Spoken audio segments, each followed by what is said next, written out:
大家好，欢迎来到史话新说，跟随我们以新的视野探索中国近代历史的精彩，让历史活起来。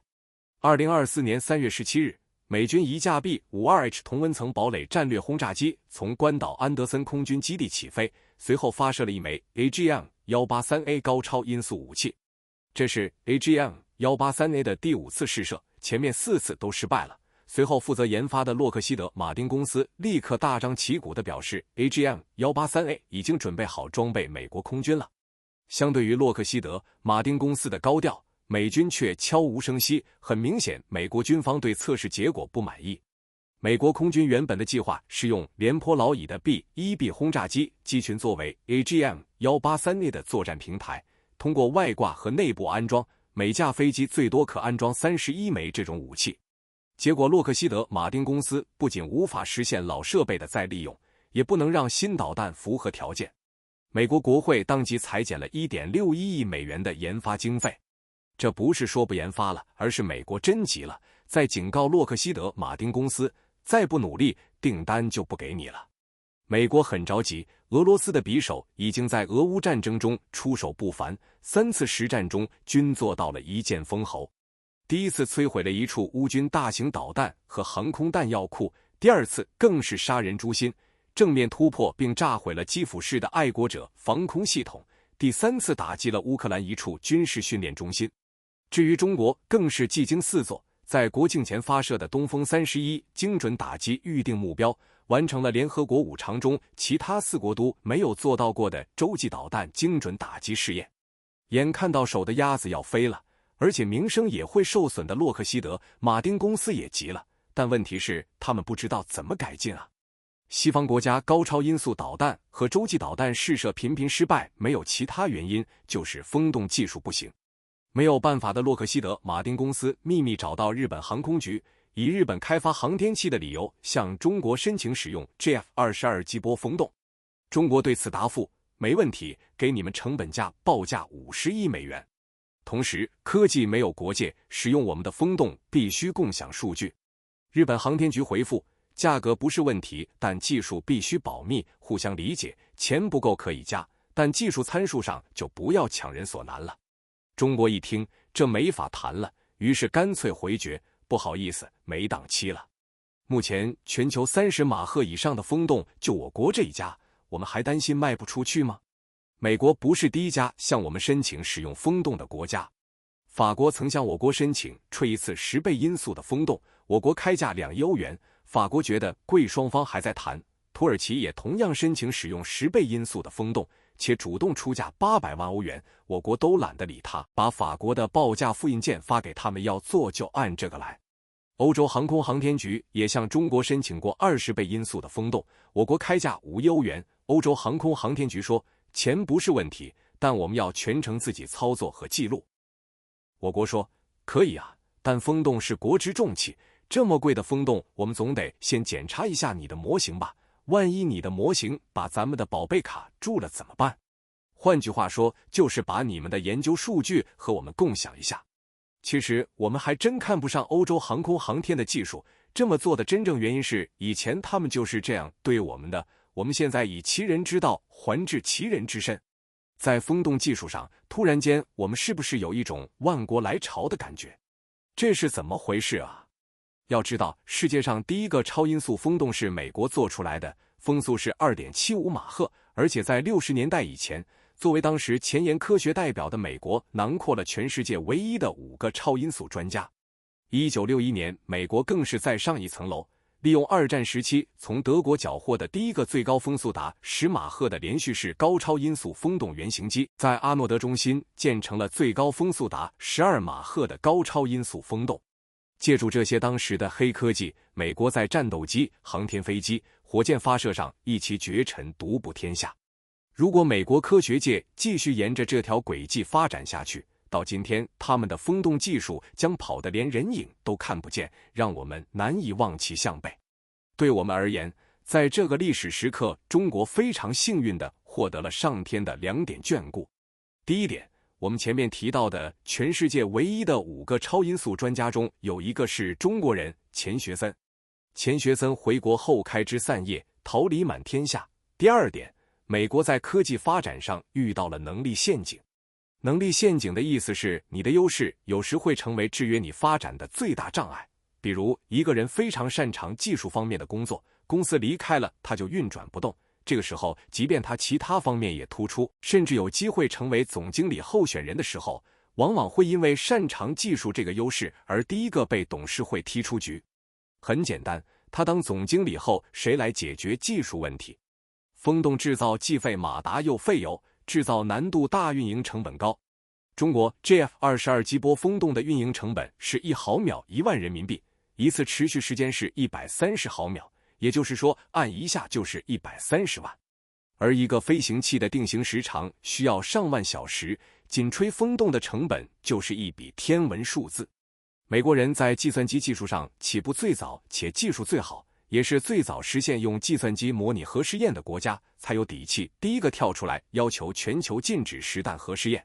基于以上这些因素，美国早早就转向了计算机模拟风洞技术，又叫计算机流体力学。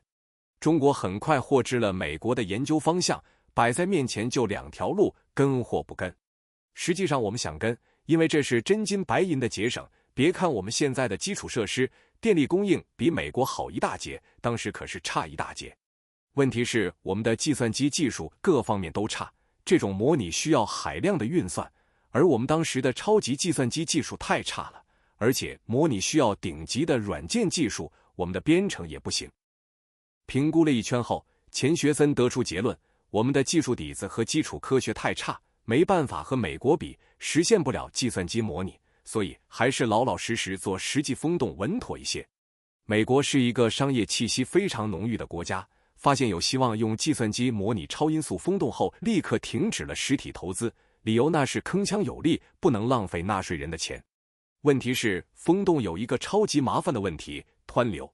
这东西的难度有多大？著名理论物理学家海森堡去世前说，我穷其一生研究物理，现在是时候去问问上帝2个问题，相对论和湍流。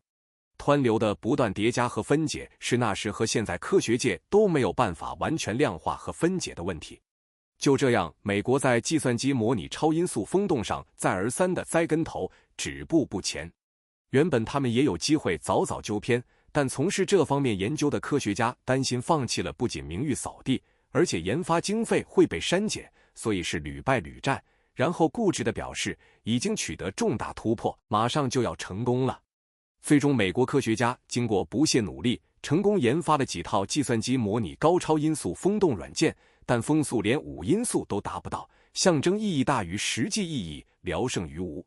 模拟超音速风洞技术听上去很牛，实际上造成了美国在这项前沿技术上作茧自缚，始终无法实现普氏湍流模型，也就无法模拟高超音速下的实际飞行情况。半个多世纪过去，美国的风洞技术可不就落后了吗？而中俄稳扎稳打，研发出了10倍音速、20倍音速的实体风洞。日本也曾建造了号称风速达到12马赫的风洞，但只能容许50厘米大的模型进入风洞，试验时能用的时间更是少得可怜，仅有2到3毫秒。这么短的试验时间，说明日本的风洞扛不住压力，为了防止爆裂，只能自动降低内注式的压力。一个连风压都不能完全展示的风洞，怎么可能拿到真正可用的数据呢？所以日本航空航天事故频发，火箭在万众瞩目的时候应声爆炸，也就不足为怪了。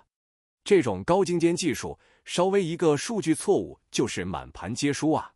相比之下，我国已经公开的最强风洞 JF-22 能提供的试验空间就大很多，直径达到了 2.5 到4米，管道长度167米，能容纳全尺寸模型，而100毫秒的试验时间，30马赫风速，3000摄氏度的内部温度，能够非常真实地还原实际飞行情况。要知道，美国的风洞风速上限为 7.5 马赫，正在建造的风洞风速最高也才达到12马赫，和我们已经不在一个等级了。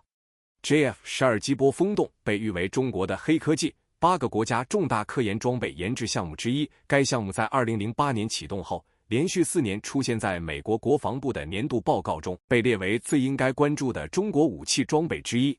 JF-22 早在2012年5月建成验收，成为中国高超音速飞行器的摇篮，标志着中国高超音速飞行器的研发进入快车道。